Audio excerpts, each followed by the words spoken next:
Hey there. Thanks for taking the time. I'm Stacey Nonamaker, and this is a Supporter's Toolbox. Today, I want to talk about words that we throw around all the time in our field. I want to talk about quality of life.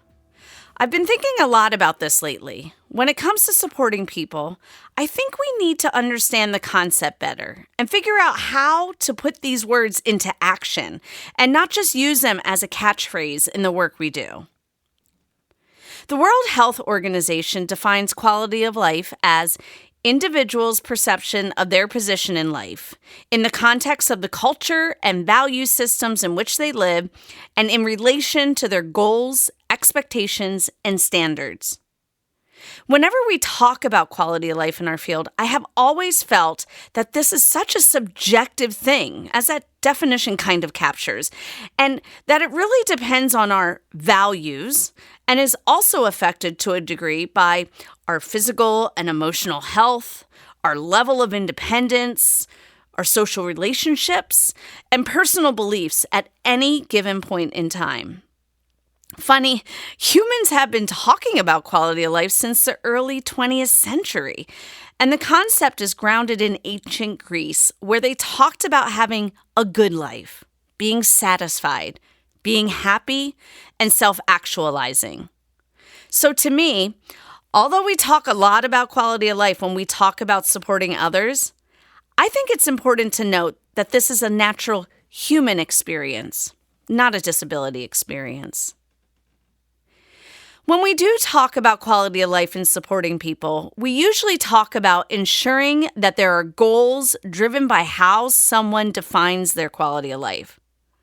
But how are we discerning or understanding how that person defines their quality of life? You see, my most perfect escape or good day would be getting lost in the woods somewhere, camping outside, and just enjoying the quiet of nature, while someone else's idea of a good life or day would be to shop till they dropped. That's their choice and how they define quality of life, but definitely not my cup of tea. So my question is, how do you know what makes the person you support satisfied and feel in control of their life? Sure, we can do things like preference assessments where you offer options to help you and the person understand what makes a good day or life. But what about those that may struggle to communicate internal states or feelings? Well, we could understand and confirm a person's thoughts around their quality of life with direct observation of their behavior. But what we must be able to identify and define first are those behaviors that indicate quality or life or happiness. What does that look like? This is where it is so important to get to know, to really know the person you support. How many of you has someone in your life where you know how they are feeling by a look, the way they talk, the way they act? I have always been able to tell when my son is anxious or nervous about something. He gets really quiet, answers me in one or two words, and this is a kid who knows how to talk a lot. And if I go to feel the palms of his hands, they're always sweaty. So I'm sure you have this sort of familiarity with someone in your life, right? But can you say the same for the person you support?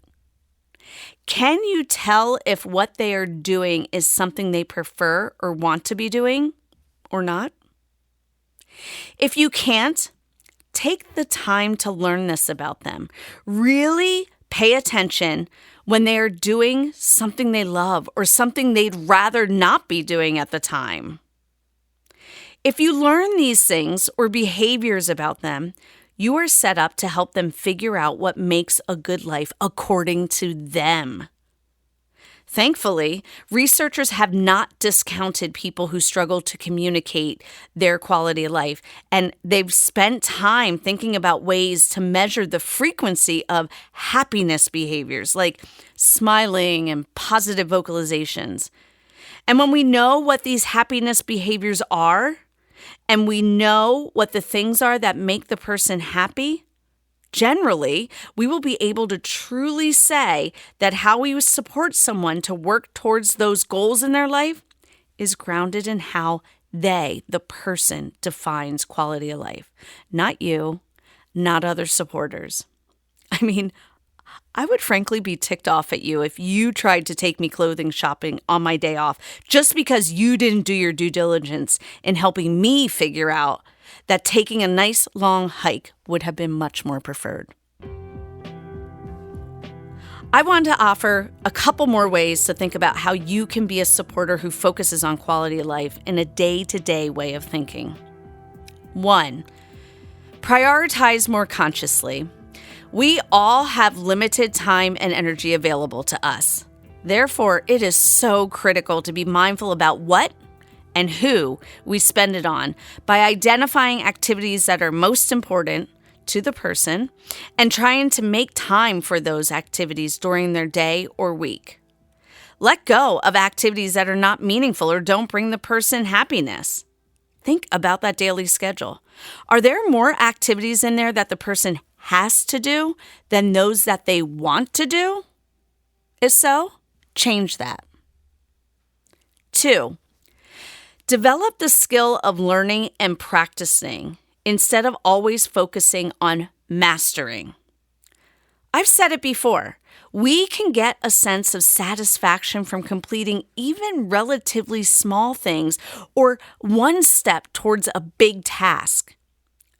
And having access to places we want to be is also so important to quality of life.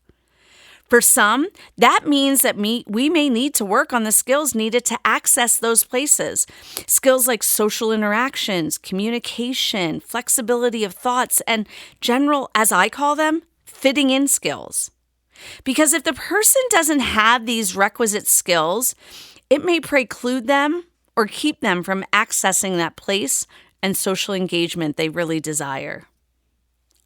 3, it's important to remember that everyone goes at their own pace, and doing too much can be a contributor to mental, emotional, and physical fatigue. Spacing out activities during the course of a day or a week and not pushing others beyond their limits or using your energy strategically and mindfully is important to making the most of one's day.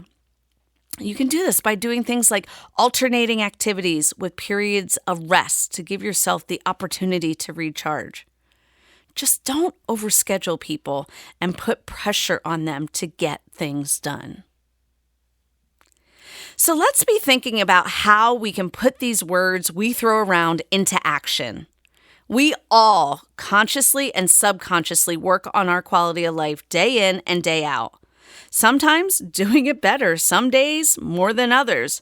But the point is, let's work to find ways to increase those happiness behaviors and overall quality of life for the person you support in real, tangible ways.